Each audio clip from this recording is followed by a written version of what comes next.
And welcome back to my vlog. I hope you all are good and doing good in your studies and your life. तो आप सभी का स्वागत है मेरे इस vlog में। तो आज है day 5 of 75 hard day challenge. तो सबसे पहले मैं उठने के बाद मैंने पिया बहुत सारा पानी। आज था फास्ट का दूसरा दिन, यानी कि सुबह मॉर्निंग में, तो इसलिए मैंने सबसे पहले नहाने के बाद पूजा पाठ कर लिया था और फिर मैं एक्सरसाइज करने आई थी क्योंकि मुझे एनर्जी नहीं मिल रही थी। उसके बाद मैंने एक्सरसाइज किया स्टार्ट और आफ्टर 41 मिनट्स तक मैंने एक्सरसाइज की और उसके बाद मैंने ली जैगरी वाली चाय और उसके बाद मैं बनाने चली गई थी ब्रेकफास्ट में आज बन रहा है सब्जी रोटी आलू और परवल की। और बनाने के बाद किचन कुछ ऐसा मेसी हो गया था और उसको मैंने फटाक से क्लीन कर दिया और फिर उसके बाद चलते हैं मॉपिंग वगैरह करने के लिए, घर की क्लीनिंग करने के लिए, क्योंकि यहाँ मैं बैठ कर नीचे पढ़ाई करती हूँ इसलिए डेली मॉपिंग करती हूँ। उसके बाद मैंने ब्रेकफास्ट किया और मैं बैठ गई थी अपनी स्टडी चेयर पर नोबल लेकर पढ़ने के लिए। तो मैंने लास्ट वीडियो में बताया था कि ये नोबल है जो थ्री मिस्टेक ऑफ लाइफ, वो 3 फ्रेंड्स की है जो कि बिजनेस, एक्टिंग और क्रिकेट के बारे में है। तो फिर आगे चलते हैं। और ये बीच में आ गई थी डिस्टर्ब करने के लिए क्योंकि उसको लगा कि रिकॉर्डिंग चल रहा है, तो चलिए वीडियो बना लेते हैं। तो चलो हम लोग मिलते हैं इस नोवेल पढ़ने के बाद मैं उठूँगी और अपना टाइमर स्टार्ट करूँगी। आप सभी को तो पता ही है कि मैं टाइमर लगा कर अपना स्टडी करती हूँ, तो वही मैंने अपना टाइमर स्टार्ट कर दिया और काफ़ी लेट हो गया था, 11:30 बज गया था। तो मुझे 7 आवर की स्टडी भी करनी थी कंप्लीट, वो तो मैं कर ही लूँगी चाहे मुझे रात लेट ही क्यों ना सोना पड़े। तो मैंने आज स्टार्ट किया था क्राउन पढ़ना, जिसमें आज मैं पढ़ी थी इकोनॉमी। तो मैंने स्टार्ट किया और उसमें मैंने नेशनल इनकम वगैरह जीडीपी वगैरह पढ़ने की कोशिश की, बस मुझे समझ में नहीं आ रहा था, पर मैंने स्टार्ट किया और पढ़ा। और फिर मैंने यूट्यूब से भी सर्च वगैरह किया तो मुझे मिल गया था, अच्छे से समझ में आ गया था। और मैं सोच रही थी कि इसके नोट्स बना लूँ, पर नोट्स बना नहीं पा रही थी क्योंकि मेरे पास टाइम ही नहीं है, इसीलिए मैं सिर्फ रीड ही कर रही थी। मल्टीपल टाइम रिवीजन करूँगी तो मुझे और भी अच्छे से समझ में आ जाएगा। और ये देखिए मैं यहाँ से ही पढ़ रही थी और उसके बाद ये मुझे बहुत परेशान करने लगी।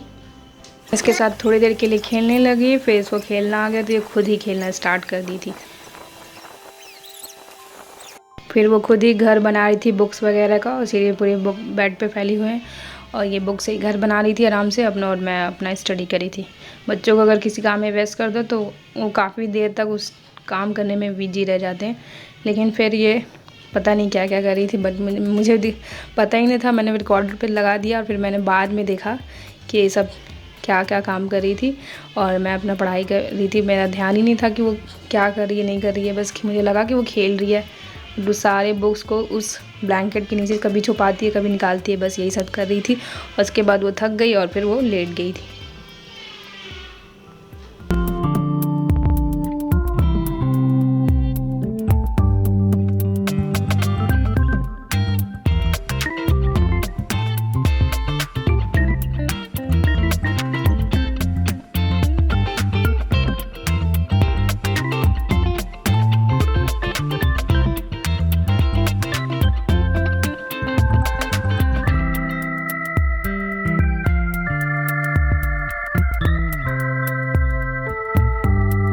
चली गई थी लंच बनाने के लिए। लंच में बना रही थी मैं ये साग और उसमें मैंने थोड़ा सा मूंग डाल दिया था फुलाकर।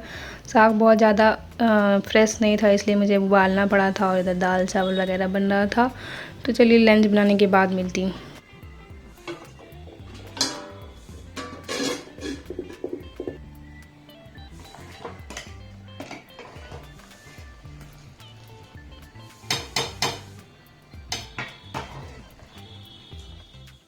मैं बाद आई थी और मैं लैपटॉप में ही कुछ कर रही थी, मुझे कुछ काम था उसमें, और फिर उसी बीच लाइट चली गई थी जिसकी वजह से ये परेशान थी। कहाँ से आएगा? चली गई थी किचन में और बनाने लगी थी इवनिंग के कुछ स्नैक्स। ये मैं चूड़ा फ्राई करी थी और फिर मैंने उसके बाद अपने स्टडी को कंटिन्यू किया और फिर थोड़ी देर के बाद मैंने जीके को फिर से रिवाइज़ किया जो मैं सुबह पढ़ी थी इकोनॉमिक्स, और उसके बाद मैंने शॉर्ट हैंड किया, उसको ट्रांसक्राइब किया और ऐसे करके मेरी भी स्टडी कंप्लीट हो गई 7 आवर्स की और मेरे टारगेट्स भी अचीव हो गए। नेक्स्ट ब्लॉग में और अपना प्यार इस वीडियो पे बनाएं, ज़्यादा से ज़्यादा शेयर करें। Thank you for watching, bye bye.